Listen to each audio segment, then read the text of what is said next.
From a closet, also known as the Jim McCarthy Voiceovers World Headquarters Studio, this is the JMVO Weekly Primer. Please subscribe, rate, and comment via jimmccarthyvoiceovers.com/podcast.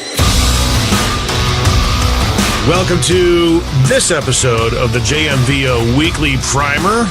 And I've got a great guest, man. I met you once. I actually stopped into your dealership one time just to say hi, and I've been following you for years. Mr. Mike Davenport, the Louisville Chevy Dude, LouisvilleChevyDude.com.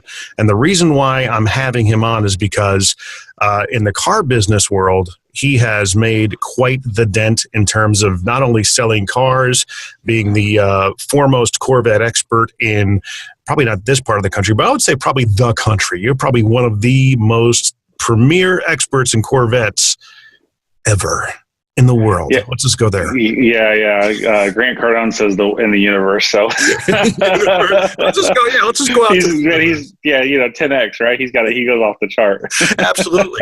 And I tell the story about you going out to Vegas, and I said this guy went out. I preach your story to whoever will listen.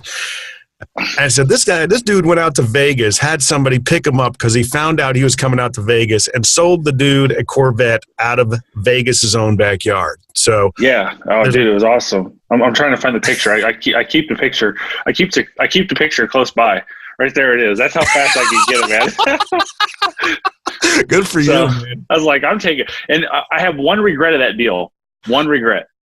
I only got a $30,000 deposit. The customer said that he'd give me $100K.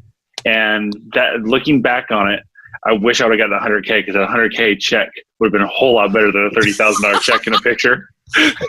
Hey, any day you sell a car is a good day, right? You're absolutely right. It doesn't matter what it is. It doesn't matter if it's a Corvette. It doesn't matter. I sold a $3,000 car the other day. It doesn't matter what it is. And you're happy to do it.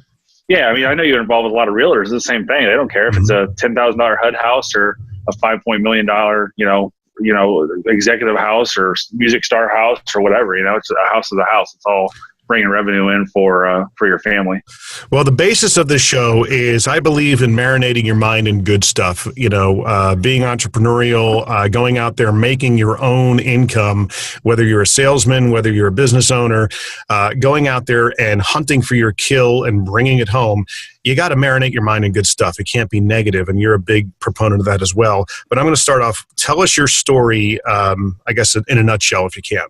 How did you get started? So basically, I was failing at outside sales jobs, but I really wanted to try sales, and I was failing. And I found that my introvertness that I have, which nobody ever believes that I have one, but it does not allow me just to approach people. So doing outside sales was just not my thing. So failing at that, still looking for a job. I had car dealers call me, and I was never ever worked for a car dealer a day of my life. They're scumbags. They're horrible people. They steal from you. That's perception, right? Of even to this day, I've been in the car business for 18 years. Even to this day, that's still the perception of consumers. So especially if you go look at my YouTube channel. So I decided to try it because I had somebody reach out to me that I knew from high school. He says, "No, you'd like this," and he had me come in.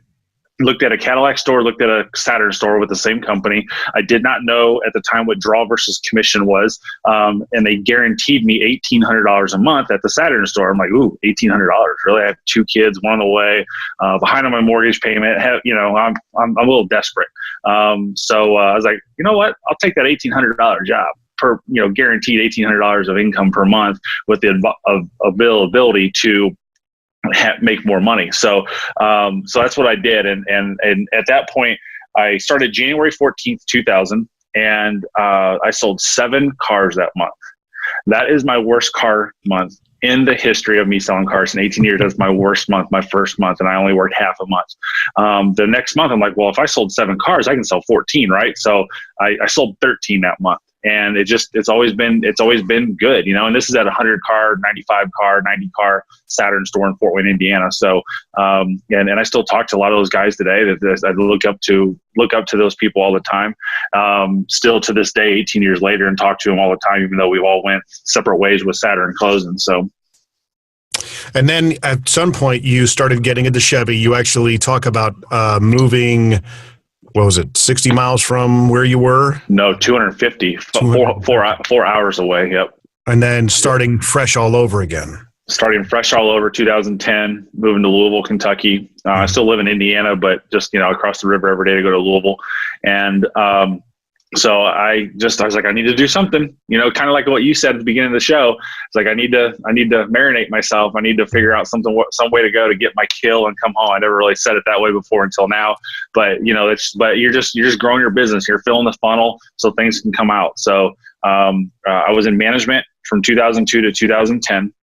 So it was a step in many people's minds backwards, but we just came out of this recession, right? So my management numbers were horrible for income, and so I was like, you know what? What's the worst going to happen? I don't think I can go backwards in income. I know I have confidence in myself, and I know what I teach to salespeople. I can put to practice and still do it. That was my only concern. Is like, can I do what I preach? You have a lot of people out there that are sales trainers, and they can preach the right things, but they can never put it to, some of them can't put it to practice and go out on the sales floor and do that. So same thing, first day on the job, June of 2010, sold a car, and, here I am 30, 40, plus cars every single month. And the top guy in Louisville for the whole time since 2010, I was doing the number two guy that's with me. He's been there since 1999.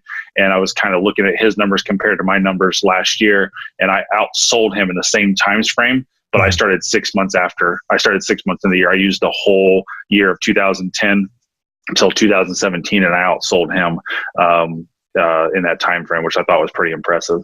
But you're one of the most publicly known guys out there doing it. When did that start happening? When did you start building the Chevy Dude brand? Well, that started like late 2010, early 2011. I was kind of doing social media. I'm not a guy, I can care less about social media really, even to this day. I don't care what people are doing. Now that I live far away from my family, it's advantageous, but I grew up with, tight-knit family, tight-knit friends. We'd see each other all the time. We don't need to post what we're doing on social media. We saw each other all the time. So I was never really into it, never really into MySpace back in the day when we had that and stuff like that. So I was showing a customer their Bluetooth. They came back and they're like, I don't know how my Bluetooth works. This is in 2010 when Bluetooth was just coming out in Chevy. So 2010 was like the first year Chevy had Bluetooth in their cars, and it was really just for phone calls. It really wasn't for music, just for phone calls. So they were confused on it. So I'm like, no problem. And I was showing them how to work. And I said, do you have me saved in your phone? Because I'd always tell customers to save my name and number in their phone. That way, in case they need me. She goes, yes, because at that point I had to be very specific on how to call myself from their phone. And she says, yes, I have you saved in there as Chevy Dude. I'm like, really? Okay, that's cool. And so that's where Chevy Dude came from, is a very organic, natural proposition. It wasn't something I thought of. It was a customer thought of, just put Chevy Dude in their phone. So I ran with it. So, and I sold that customer like 6 or 7 cars now. So. Absolutely. Now, the funny thing is that that's reverse engineering your positioning statement in a way. That's something I preach. Yeah. And then now, obviously, like you said earlier, now I live on social media. I'm on social media 24 hours a day. My first half hour, minimum of my first half hour of the day, I'm searching the internet, looking at what I've been tagged in, looking at what people, because I wake up with 1,000 notifications every morning. I mean, it's just nuts, and so it's always crazy. So I always try to keep on the forefront, and with my successful YouTube channel, I got to stay on that to make sure there's nothing, people are crazy. Mm-hmm. Yeah. Racist. My best friend says, I don't think he's racist, so it's just people are doing stupid stuff, and I don't want that, like you said up front, I don't want that negativity associated around me. I don't want to associate my brand. I want to show people that, hey, this is everything's positive here. I'm trying to truly help people buy cars, do it in a ethical way, and most importantly, a fun way. Well, I mean, did you ever, when you started out, realize that you were going to become, and they talk about this in the car business quite a bit, the guys who are able to become dealerships within a dealership? Yeah, I was preached that from day one. 18 years ago, I was like, you're a company inside of a company. That's what I was always taught. So I've always done that way. So even back in Saturn days in 2000, 2001, I was the SaturnGuy.com. This is the early 2000s. I had my own website. So this wasn't something new that I did in 2010. I just went back to my roots of what I learned in 2000, 2001, 2002 when I was in sales, and then went into management.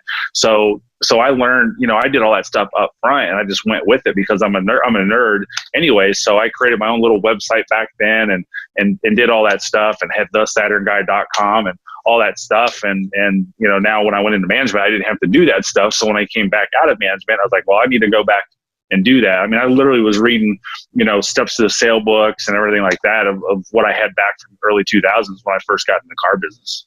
And now you're finding other ways to monetize your brand by speaking to different conferences, teaching other salespeople, as well as you're understanding the nuances of being a social influencer. 24,000 subscribers on YouTube is surely nothing to scoff at. Excuse me. 13,000 subs on Instagram. And I think you got pretty solid numbers for Facebook and Twitter as well.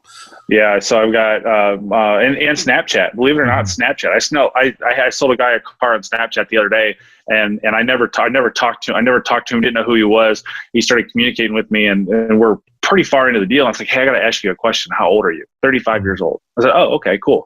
I just want to make sure I wasn't dealing with a 12-year-old. Yeah. But my Snap stories get over 7,000 views a day. A day, and wow. and it's crazy and it's amazing but yeah, and I've never even focused on YouTube subscribers. It's always been like, hey, I just want to put content out there and be cool and whatnot. And the last year I've taken my YouTube channel from about 10-11,000 to the 24,000 a year, and as of February of 13, I finally have a game plan together that I've been working on for months. And I've, just in what's today? Just in a month, I've sat there and I've put like 2,800 people on my subscribed to my YouTube channel. I've been creating content every day, putting on there, and I've had like 3 million views in the last. Or 3 million minutes watched on the channel. One of the questions I get a lot, and I had this the other day on a podcast I was a guest on. I said, well, how do you how much posting is posting too much? And my answer to that was, well, as long as they're valuable posts and of interest to the other person, I'm a big believer it's more about them than it is about you. You got the stuff coming out of your mouth basically is what's the valuable stuff. You just become attributed to what comes out of your mouth. You start getting the credit for it over time. What are some of the things, even after all this time of you putting out content on YouTube, how do you reverse engineer what's going to be a good, valuable topic or micro content topic? Well, it varies on the situations that I'm in. So I typically do have about a week's worth of posts pre-planned out with what I'm going to do, ideas that I'm going to do, and start thinking about them. And I've got the content and stuff like that. And then sometimes just things happen. And like, oh, I need to post about that, and I'll delay a post I was going to do. Like you'll sell a car to somebody. I've been selling a lot of cars to millennials lately, and I love posting about how the millennials are buying cars because people are thinking millennials don't buy cars. A great friend of mine sits there and thinks that millennials live in the basement with their parents unemployed. And they're spending money, and I love doing that. I just had a millennial that I worked with for over 2 years, multiple occasions, multiple visits, multiple test drives. I would say if we test drove less than 20 cars, I'd be really surprised if I could track it somehow. Wow. But I stuck with her, and she's a great lady. I love dealing with her anyways. And she finally bought, at the end of last month, and it was a unit that put me over the top for a unit bonus. So all that time, that 2 years prior, it actually worked out really, really well at the end that it hit a unit bonus for me on the last day of the month. So, so the rest of that day, I just edited videos and created content for that. But I don't think there's if it's good, positive, solid content, I don't think there's a such thing as posting too much. I think if someone says, "Hey, dude, you post a lot," good, then you're seeing what I'm posting. If I get unfriended, that's fine. I actually have an app that tracks who unfriends me and stuff like that, and who unfollows me and whatnot from social media.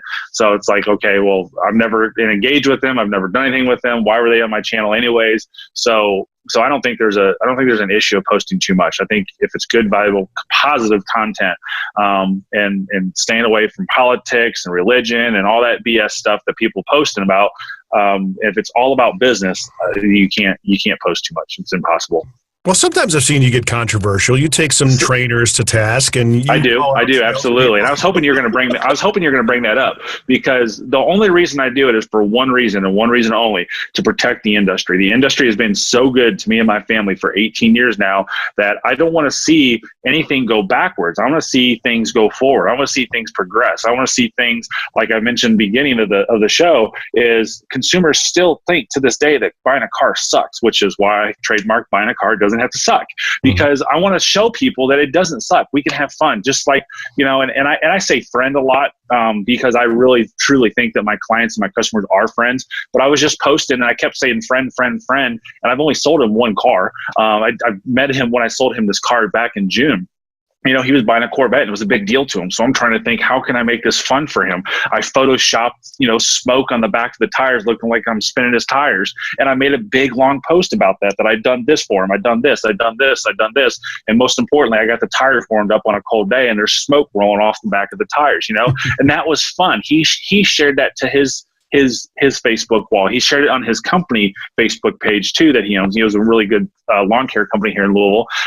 So he's dealing directly with consumers that buy cars.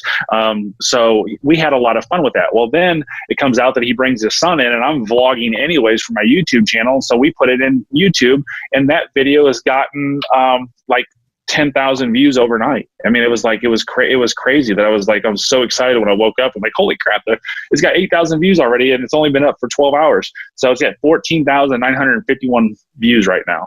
And wow. And I edited it to make it look like this kid was taking delivery of the car.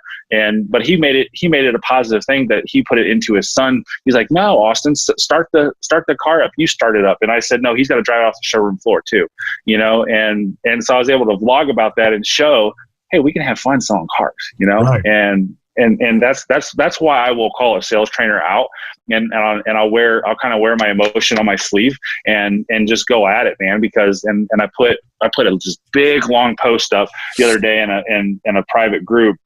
And one of my comments in that big long post, it took me 45 minutes to write this post, and I said, I know I do this. I don't like doing it, but I've never been proven wrong. And I said, if I've ever been proven wrong, if you think that I should be proven wrong, I will absolutely 100% publicly apologize and learn. And that's the key thing, is like, maybe I'm seeing something the wrong way, but ultimately I see people just doing bad things. And so I will call somebody out, but it's just to protect the industry and protect the brand, and to protect something that's been so good to me and my family, and show salespeople that, hey, don't follow this person and learn bad habits.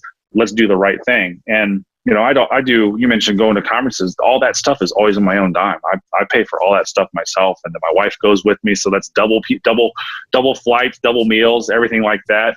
And so that stuff's pretty expensive. And I love helping the salespeople out of growing. And I've never charged anybody a thing for, sales training, or, spending an hour on the phone with somebody, or, I've had salespeople come to my dealership before and hang out with me, and that's fine. And, for that couple instances, but, anything I can do to help people out, I always do. That's an interesting thing that you bring up, because I had no idea that people were actually seeking. Well, I would imagine they're seeking you out, but it's very interesting that you bring that up, because that's a 5149, give without expectation, very Vaynerchuk way to do things. And I believe the same way. A lot of people ask me, well, how come you don't charge people? I say, if I'm able to get up in front of 40 people and get my name out there and speak my truths, and the way that has worked for me in terms of sales and selling and things of that nature, no matter what I was selling, that's a plus. And some people say, well, you should be charging for that. I'm like,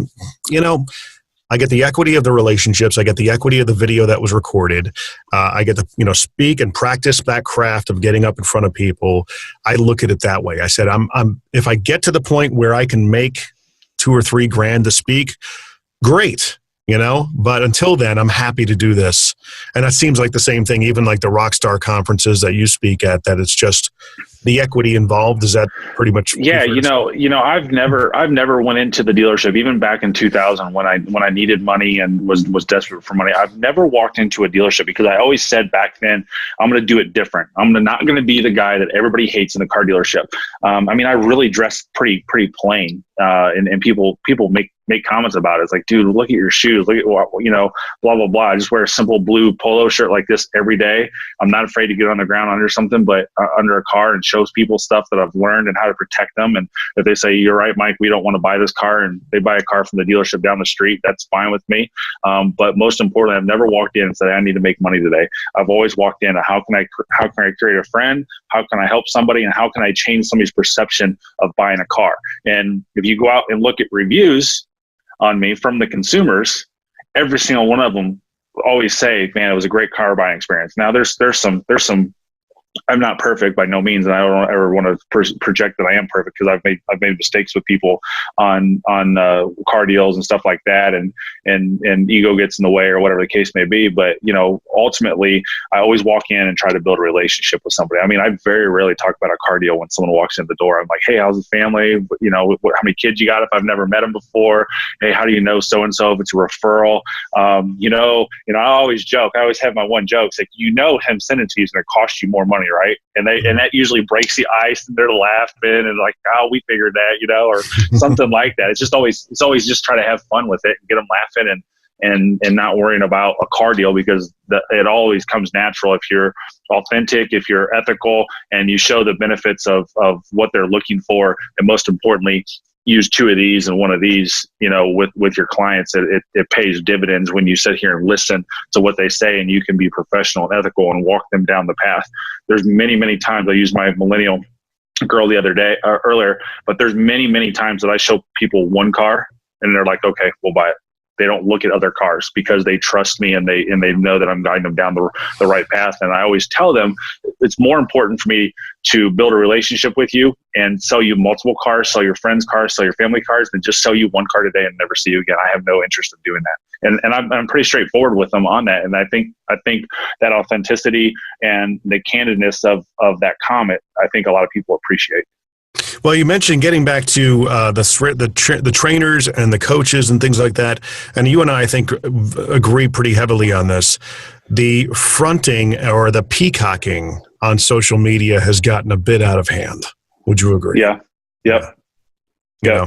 I mean, I see that, and I know I'm kind of throwing back to a topic already covered, but I know that annoys the crap out of me. I'm looking at people in their 20s trying to life coach people, and it's like, you're not even begun. Yeah, and I don't think that I don't think you can sit there and just like say, hey, your age is not a good enough. I think there's some people out there that you can learn that are younger than you. I got the car business and got into management in my early 20s, and I was managing people much older than me, and sometimes more than double my age, and sometimes almost triple my age in my early 20s. And so I had to learn how to handle somebody that was in their 60s or in their 70s selling cars, because I didn't have an iPhone back then, but having an iPhone or having smartphones and taking pictures, texting back in the early 2000s when it became a thing, those guys didn't want to have anything to do with that, and they didn't care about it, and they didn't know about it, and so you got to kind of embrace and go into CRMs back in the early 2000s when you started getting into more CRMs in automotive dealerships rather than the white piece of paper at the desk showing how many logs you had or how many deals you had logged and how many ups and solds and stuff like that. So that was some embracement in the early 2000s that I had to learn quite a bit, and I don't know how old he is, but Jordan Stupar, I'm sure he's in his early 20s, and I listen to him all the time, and he's underdeveloped still. He's developing. Mm-hmm. But he's a fantastic person, and he teaches me a lot. And here I am 40, and he's in his early 20s, and he's a guy that I watch on a daily basis to learn from, and I talk to him all the time and love his content and love what he does. And I think he's going to be a superstar down the road on everything as well. So I think you can still learn from people in early 20s, but I think you have to be careful with them. I think, especially if they're the life coach, they don't know enough about life as someone double their age, but certainly they can look at things with with technology and a lot of things like that, or maybe different closes, how to deal with people their age, stuff like that. I think that can play a big role of what you can learn from it. But the overall experience of us guys, us old dogs in our 40s. I'm not in my 40s. You might be. I'm 42.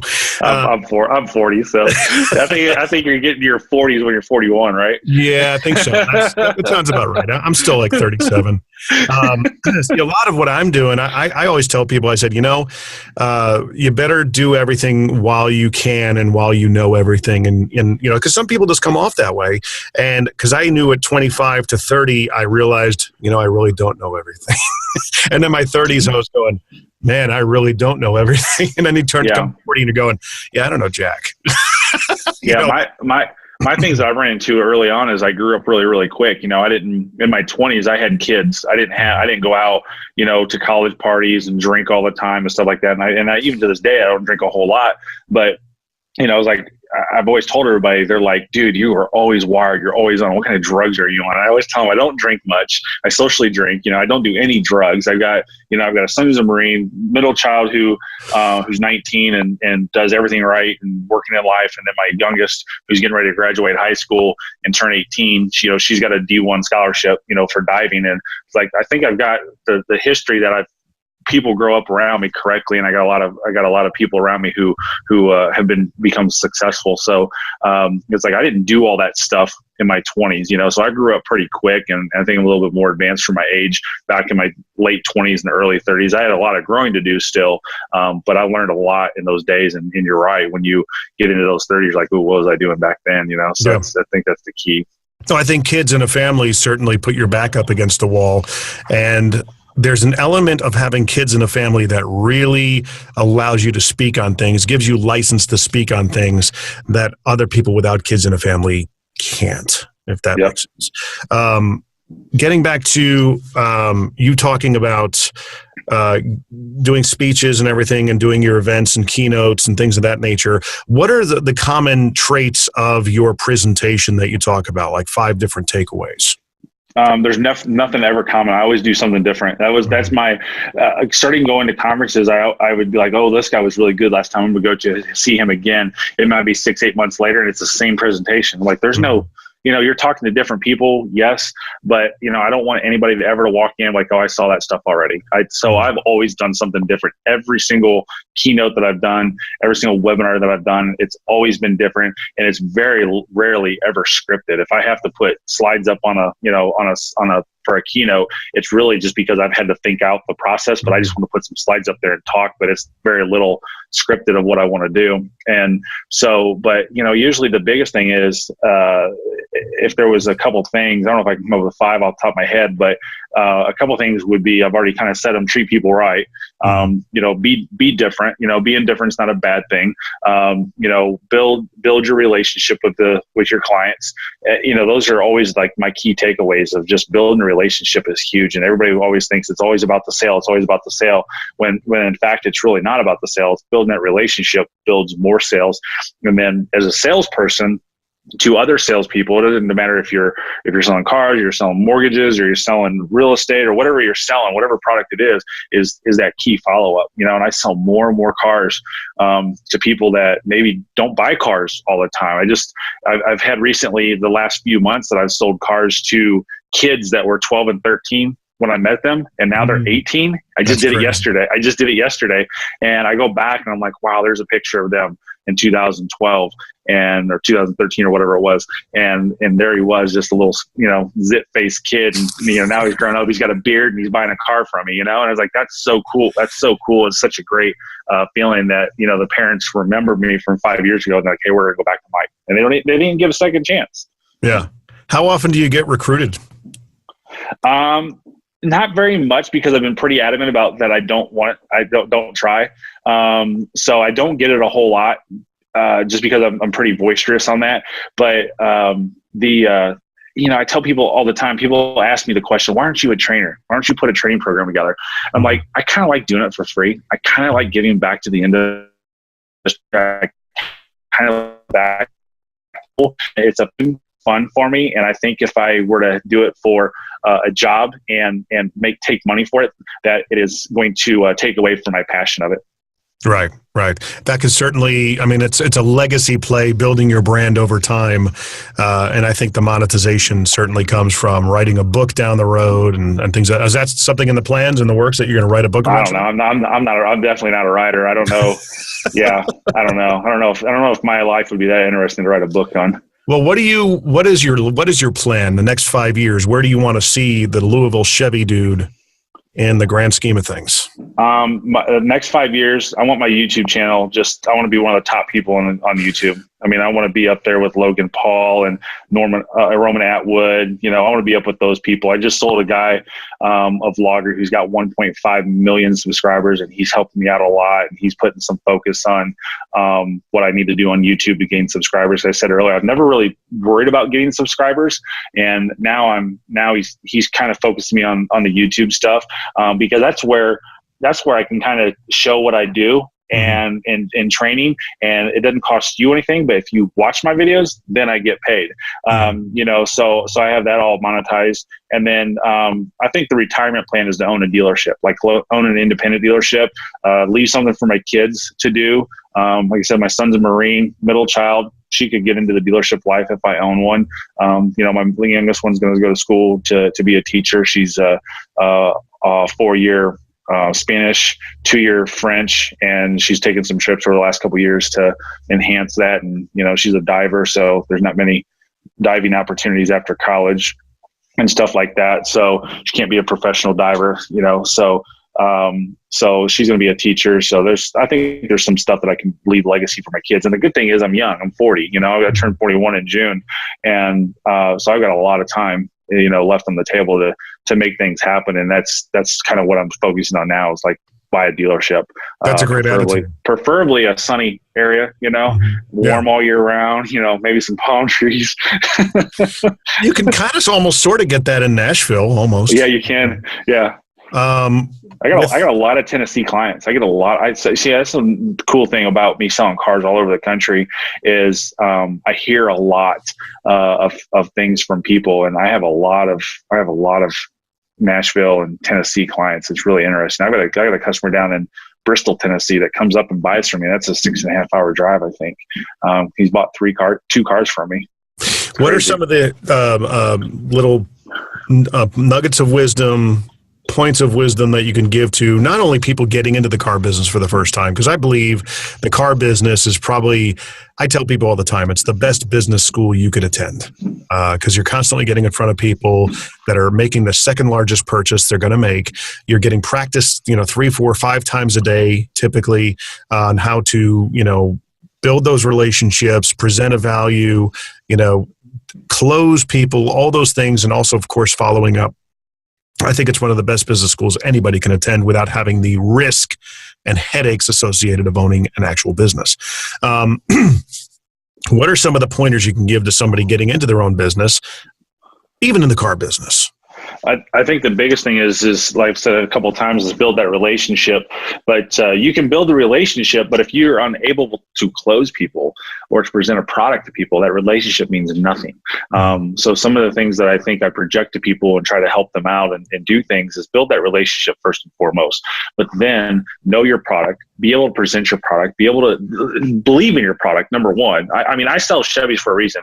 I joke around and bash Ford all the time, especially the Mustang, and stuff like that. Not because I so much hate it, but because I know I get good traction social media wise, right? So and anytime that I'm speaking, I go like, okay, who's the Ford dealers in here? Because they know what I do.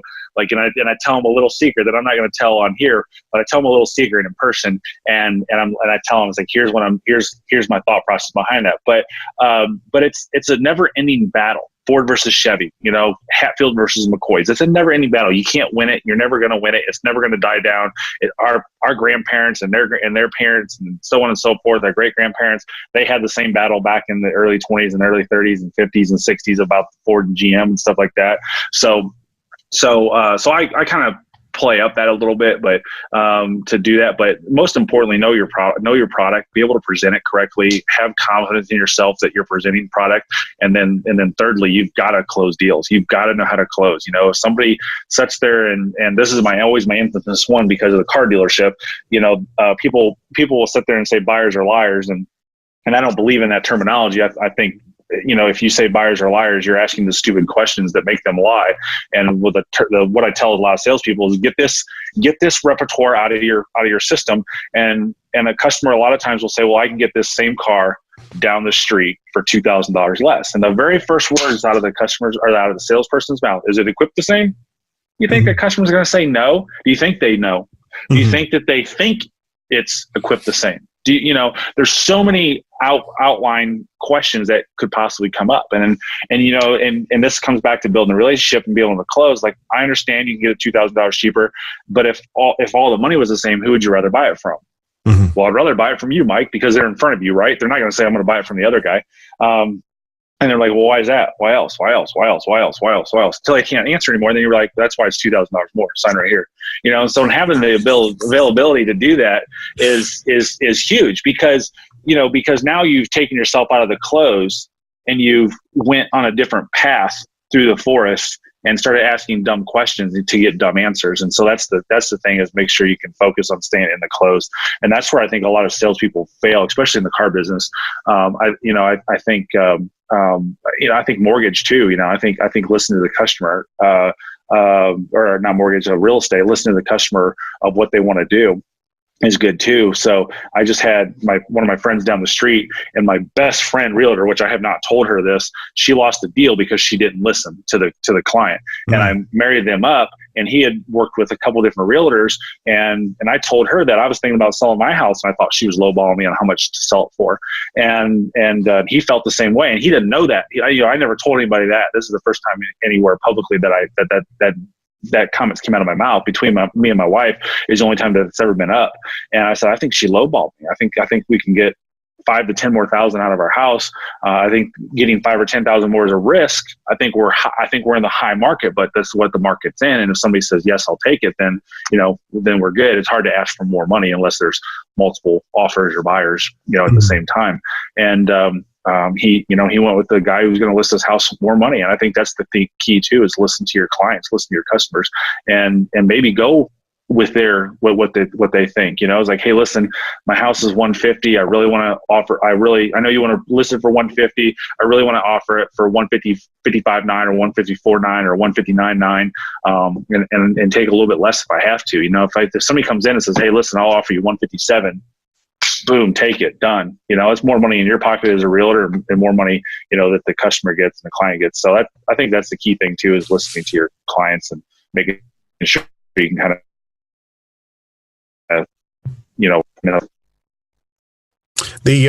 listening. I've sold a lot of cars doing, yeah. Right. Okay. Yeah. Just nodding my head and constantly listening, and that you're absolutely right. I would say, I've always said that realtors are typically bad marketers and bad salespeople, because a lot of people, the training, it's very relationship based, but I will say realtors probably have a much better prospecting ability than car salespeople, because car salespeople don't know how to prospect. No, they don't, and that's where all my social medias came in. I know why. I just put this in my vlog the other night, and now I have people beating down my door to work for me. But I put in my vlog the other night at the end of the vlog, and I'm like, I get 50 leads a day.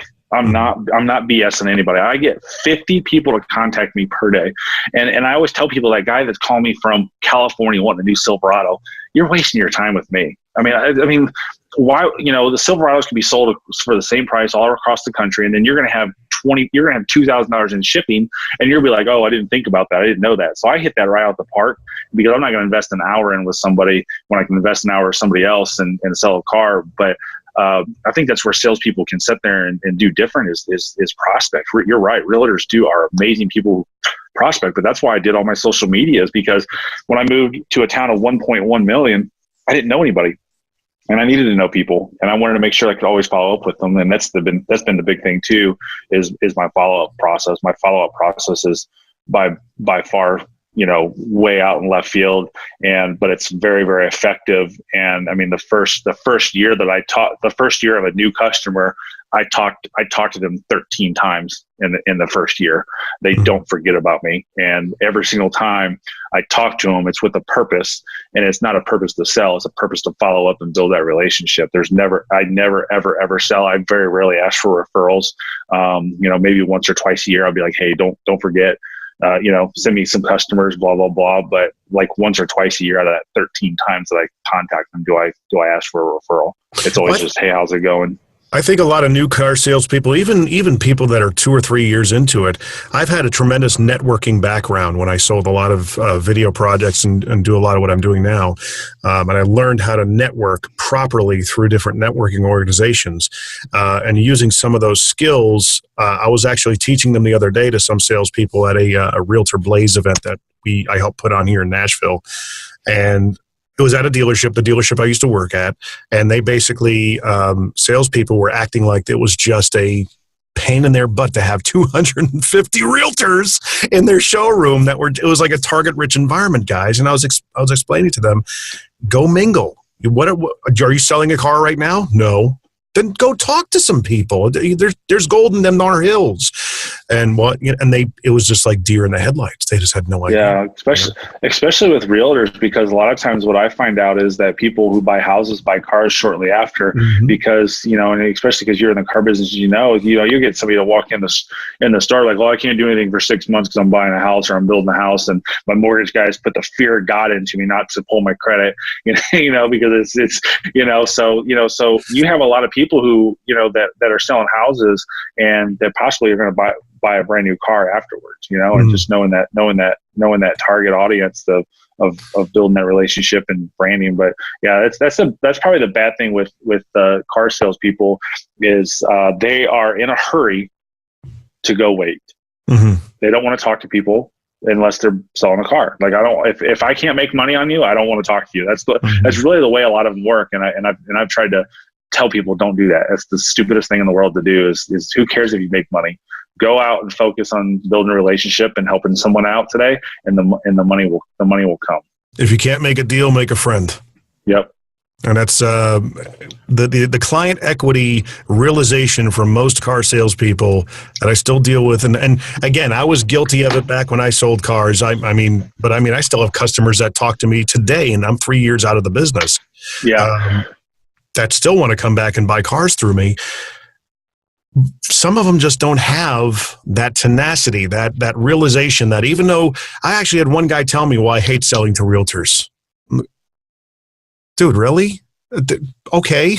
Why? Oh, they always grind you down. And so you sold a car. I mean, get out there, understand the client equity aspect of it. They know other people. They're constantly getting in front of people that can buy with every house that they sell. They're, you can ask for referrals, and you get to perfect your sales pitch once again and learn to work on that kind of thing. And they get to experience what it's like to work with you. See, I think the exact opposite. I think the realtors are the easiest people to sell to, because you throw everything back in their face that they tell their clients, and they don't have any rebuttals on it. So,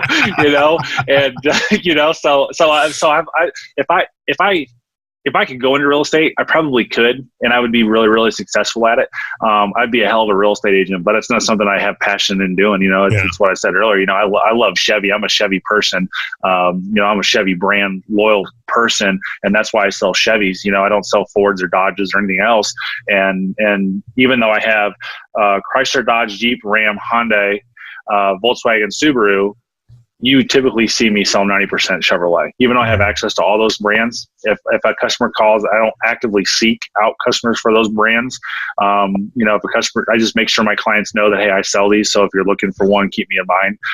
But that's all I do is just repeat business typically on that stuff. Salespeople I think are the easiest people to close. I mean, I know I'm I'm a lay down. I mean, I know I am. I don't want to negotiate. I don't feel like it. Just treat me right. And I bought my Tesla Model S. And I know they made $5,000 on me. I didn't really care. I don't make $5,000 on anybody, hardly ever. You know, if I have a $5,000 payable commission on a car deal, is very low and very rare, and you know that being in the car business. But if they made $5,000 on me, and I didn't care, I just wanted the car. You know, I thought that I could, you know, if I could take $5,000 of profit that I put into that dealership, and I could move on to more important things that require my time, that $5,000 is just an investment of my time, and it was, because as soon as I got done with that deal, I sold 2 other cars to 2 other people, and didn't, you know, and I could have been tied up negotiating a car deal for 2 hours and not have those opportunities to sell those 2 cars. So I was like, I'm selling cars. I'm not negotiating a car deal. I guess when I got into the bar, and this is another question, a lot of the situation you're in has to do with the dealership you're working for. And I think that's a pretty big variable right there. I worked with a dealership that was heavy on training people, very good at it, and loading your lips and telling you why things were done the way they were done, and really put you in the position to get uncomfortable and break that lobster shell, so to speak. That's also an issue because they just kind of throw them to the wolves and let them figure it out. Typically, yeah, a lot of times, you know. And my friend Damien Bourdreau will sit there and tell you, he says it's a whole lot better than me. You have no risk. We're getting the building. We're going to get you pens and paper and computer and all these cars and stuff like that, and then you go right out that front door and wait. You wait for the next customer to come on the lot, and you don't know what to do at that point. And you just go out there and sit and wait and wait and wait. And that's what I refuse to do. I don't refuse to wait. And, you know, it's like I get a little bit of ridicule, not much, but a little bit of ridicule that I don't go out and push snow off the cars. I'm like, I got more important things to do than push snow off the cars. I'm sorry. I know that's kind of more of a team effort, but I'm gonna be working on my computer and working on getting people in here, you know, rather than going out and push snow. I'm not going to waste an hour doing that and whatnot. I got more resources to do other things. If I can build something, if I can build content, if I can go out and video you guys doing snow and put it on YouTube and just show people who I really am. I said that, and I did one of those videos like that, and it just shows and just proves that, hey, I'm a normal human being, just like you, and I'm here to help you. You know, I just sold a Z06 to a guy up in Delaware, you know, and I uploaded the video on Saturday night at 7 p.m. It went live. Monday morning, the guy was contacting me like, I want that car. I got to trade in. How does it work? Boom, boom, boom. And I was, because I know my stuff, because I do it all the time. I'm like, this is how it works. Boom, boom, boom. He says, okay, that all sounds good to me. And then he threw me a curveball about a Delaware title.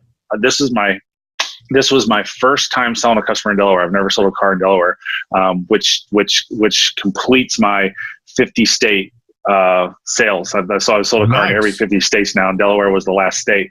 And so I've never seen a Delaware title. And he says, well, you know, I got to tell the DMV and stuff like that. So I Googled Delaware title, and I ran into the other states that there's some states you have to rip something off and put it up, you know, mail it into him, says that you sold the car. And I said, yeah, you just rip that part off and do it. And he's like, oh, okay, cool. And now that, you know, that little itty bitty hiccup in the process, he was like, okay, I've got confidence that Mike did the right thing. Because I told him, I Googled it. I deal with people in Georgia a lot, Georgia, and I had confidence. I gave him confidence that I did the product right. And he's like, okay, we're good.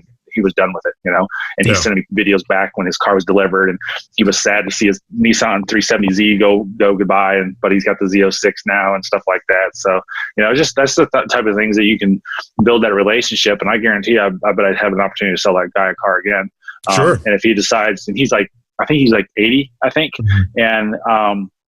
And if he decides that he doesn't want that car anymore, I'll be the first person he'll call to say, hey, do you want to buy this car back from me? Because I plant that seed already. It's like, hey, if you ever want to sell your car, call me, because I can sell it again. So, well, and obviously with what's behind you, you have a chroma key green screen behind you. You certainly take the initiatives with video editing, which I can certainly appreciate, because when I was in the business, I did a lot of my own videos. And this stuff's cheap. I think I got like $150 into this stuff. This is nothing. And just like I do on YouTube, I just go to YouTube and have some 12-year-old kid tell me how to do chroma key, you know, because I didn't know how to do it. And everybody's like, how did you get into this? Who taught you? I said, I just Googled it. You just do?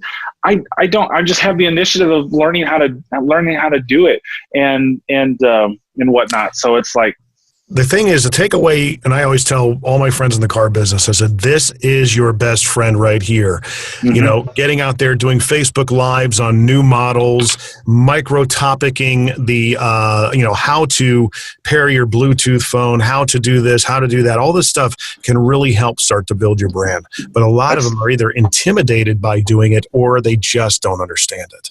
Yeah, and I just did some tips in my private group for car salespeople of how to be more comfortable in front of the camera, and I think I'm going to do it. I gotta look for it. I've got an old hard drive that's got the mini USB, not the micro USB, and I had to order a cord for it because I didn't have a mini USB reader, so I had to order a big one like this. Nothing's got these big USBs anymore. It's all the micro, right, or the USB-C. So I'm going to try to find this very first video that I did and upload it to YouTube and just give everybody a laugh because the video was so horrible. I mean, it's so bad. And I just got retargeted on Facebook, a video that I did 3 years ago, and I'm like, oh my God, that's 3 years ago. I was like, that's horrible. It's like 3 years prior to that. It's going to be even worse when I go watch this video. So the key is just to get in front of it and do it. And the time is what makes you more comfortable. And just knowing that, I see, everybody wants to video like this. It's like, stop videoing like this. Is your TV on the wall like this or like this? You know, do you have your computer like this or is it like this? It's like because Snapchat and all these things, they do this. Like when you're recording professionally, you have to record this way with your phone, and it'll look better on every device out there. But no, I was just giving people tips on how to get in front of camera, and I think that's huge because video. I think the stat is you retain 13% of what you read and 86% of what you watch. Something like a huge difference. Those might be the wrong numbers, but it's just such a huge gap of what you retain from what you watch and what you learn. I mean, I've done videos of how to set into a Corvette, and that video does fantastic. People are like, and I share that video in groups all the time. And I'm like, oh, I really wish I would have seen this video before that, and because you put your butt on those bolsters and rip them and put marks on them, and people are like, how's that happening? It's like, well, you're doing it wrong. Your salesman didn't show you how to do it. I had no idea that was even something to talk about. That there was a certain. It's not. I made it up. But awesome. It's truth. It's not made up. It's not a false made up thing. But nobody teaches you how to set into a Corvette. But I was just like looking at it, and it's like everybody's getting in their car wrong. So I was like, I'm going to show you how to do it, and it's just set in the seat and twist rather than getting in like we normally do into a normal car, sedan, or truck or whatever. You just can't do it. So I made a video up and like, this is how you do it. And it's like a 3 or 4 minute video, and people love it, and it does great on YouTube. Do you have a linear process when you deploy social media posts and things of that nature? Like, do you start from one platform and go to the others? I try not to post the same thing over and over and over again on different platforms. I try to post all different stuff.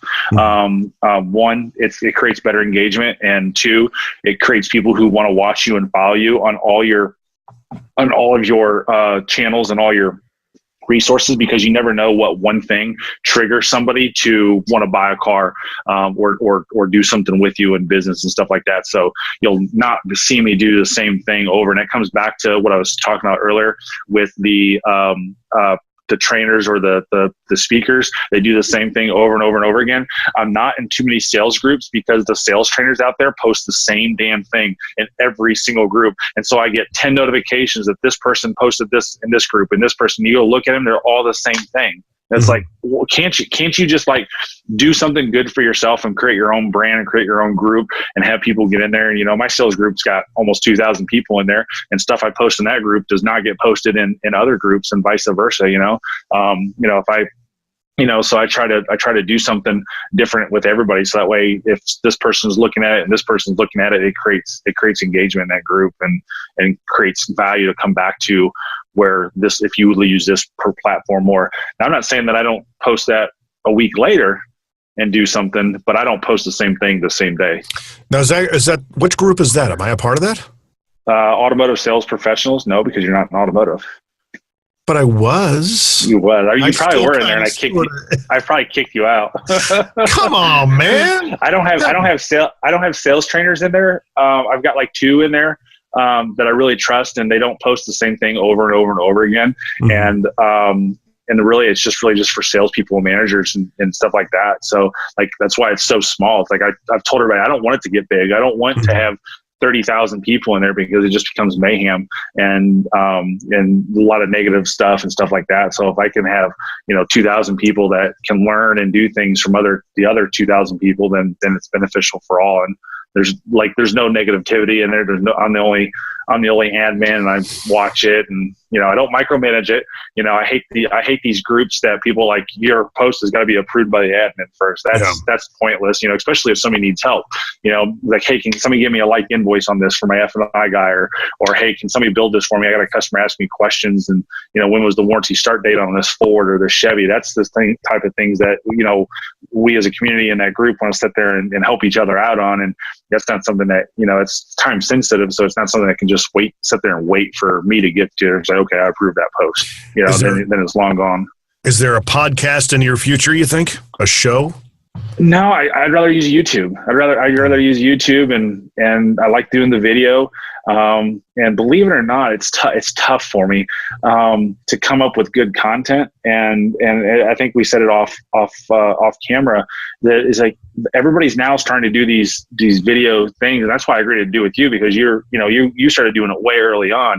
Mm-hmm. You do it for yourself and try to help people out. Mm-hmm. And I see other people do it, and they're doing it because they're sponsored by this company over here, and that company's paying them some way to do it. That's not something they just do, organically and want to help people out. They're doing it because this company came to them and said, hey, will you do this, and we'll do this, or whatever. I don't know their stories, but it's like, and they don't get a whole lot of views on the stuff either. So it's like, because in the views they get, they're sharing it in 10 groups in the same thing. Watch this, watch this, watch this. Yeah. Any opportunity you think down the road to be a Chevy corporate guy, where you do some of the media for them? It's funny. It's funny you bring that up. I just had, oh man, I don't know if I want to say this. I'll say it anyways. You'll be the first person to know this. Scoop. I got a little trouble from General Motors 2 weeks ago from a picture I posted, and it was of a Corvette inside the plant. Mm-hmm. And they literally came to the dealership to ask me where I got that picture. And of course, I don't snitch. I'm not going to tell them where I got it. And they were not happy, and I didn't understand why they weren't happy. It wasn't like I was posting a picture from a car that's not been announced yet or anything like that. So I spun that around on them a little bit. And I was like, you know what?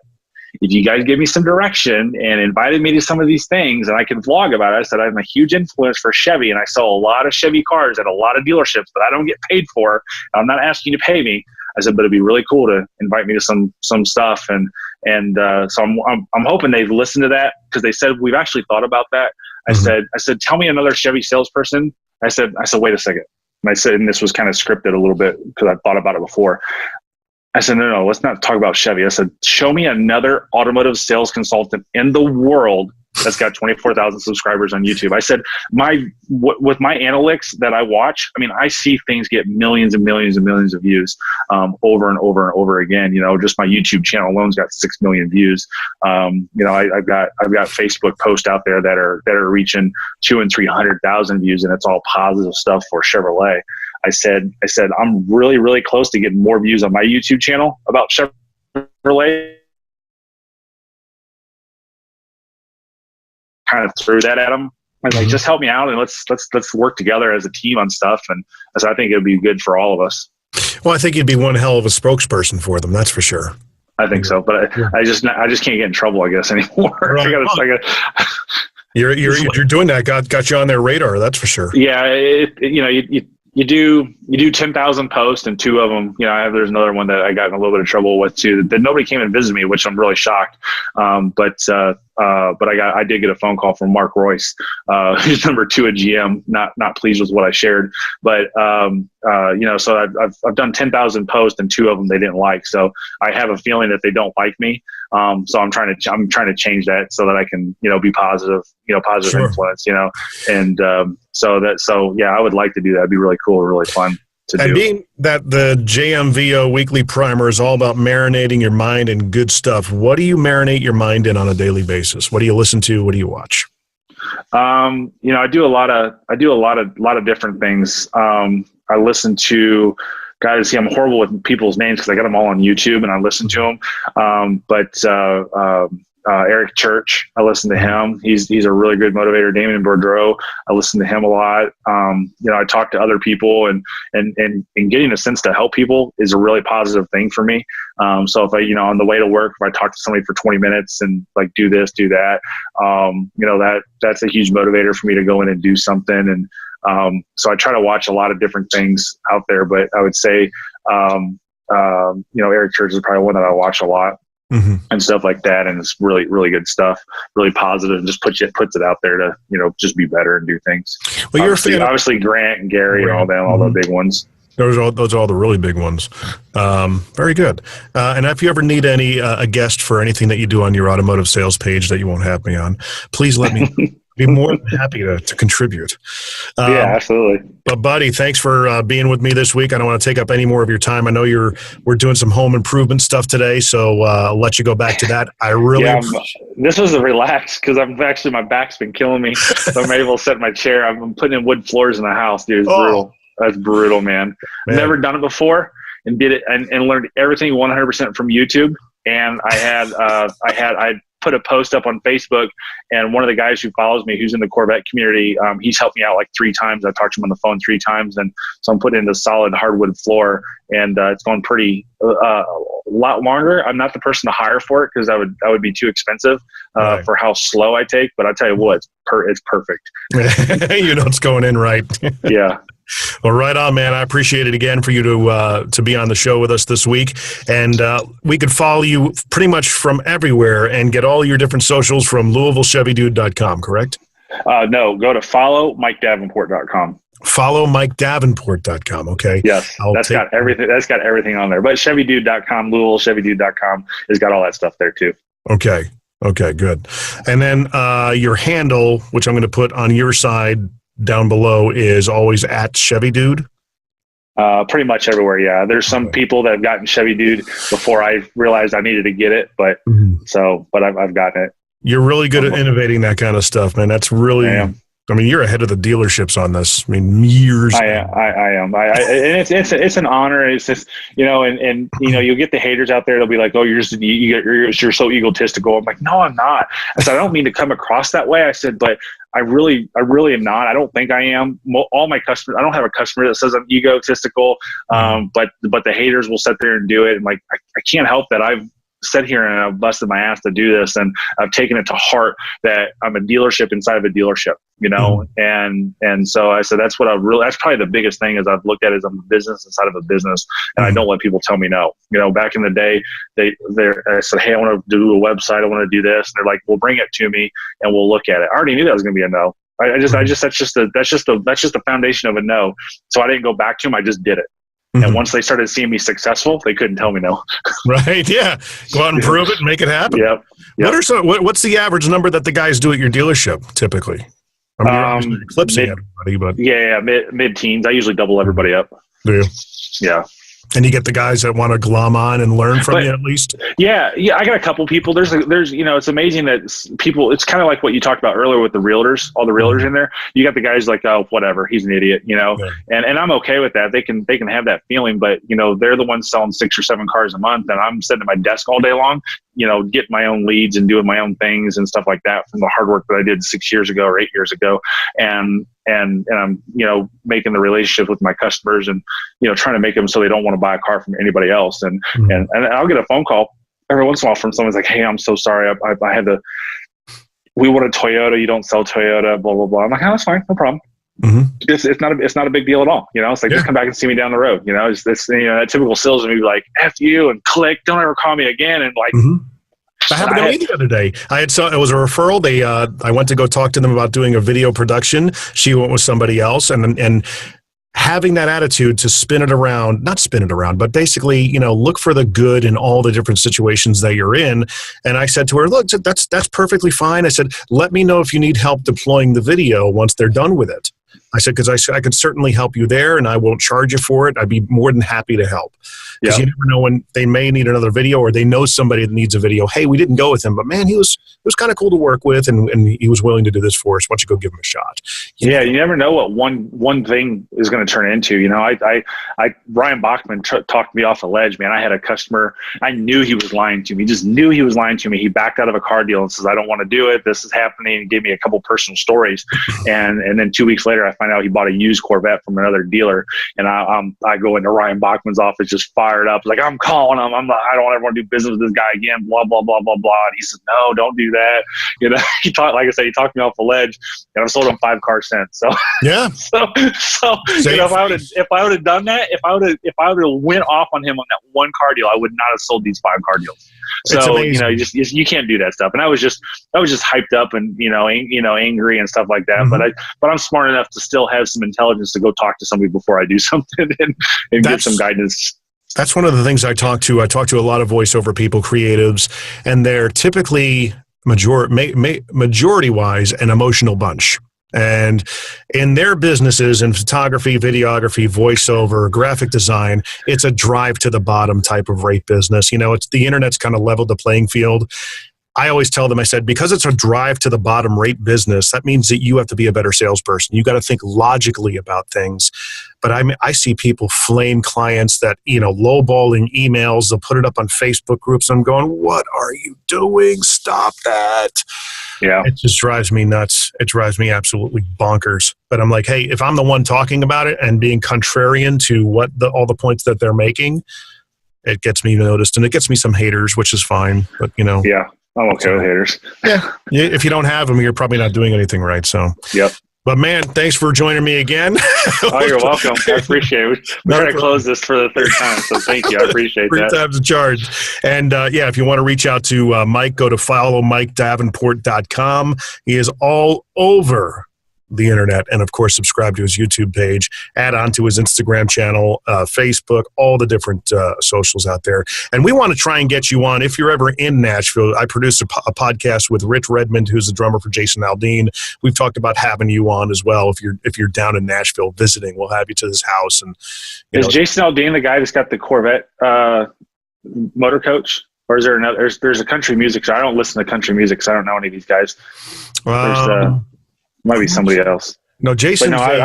He's a truck guy for sure. He's a truck guy. Yeah. Okay. Might not be him then. Rich is an Audi guy because I helped him buy an Audi, which is kind of funny because he drove like Honda Elements for years and finally decided to treat himself. So, but right on, man. It's Brad Paisley. That's who it is. Brad Paisley. Yeah. Paisley's a good guy. Aldean's a great guy too. He's always very outgoing. Yeah. Anything I can do. We're only 2.5 hours away from each other. I know. So yeah. Well, next time you're in Nashville, in the Corvette, it's like 90 minutes. So, in the Tesla, I mean, crap. Well, man, thanks again for being on, and follow him, and we'll talk to you next week. I have no idea who my guest is going to be next week. I'm going to be working. Might be my brother, actually. That's an interesting one.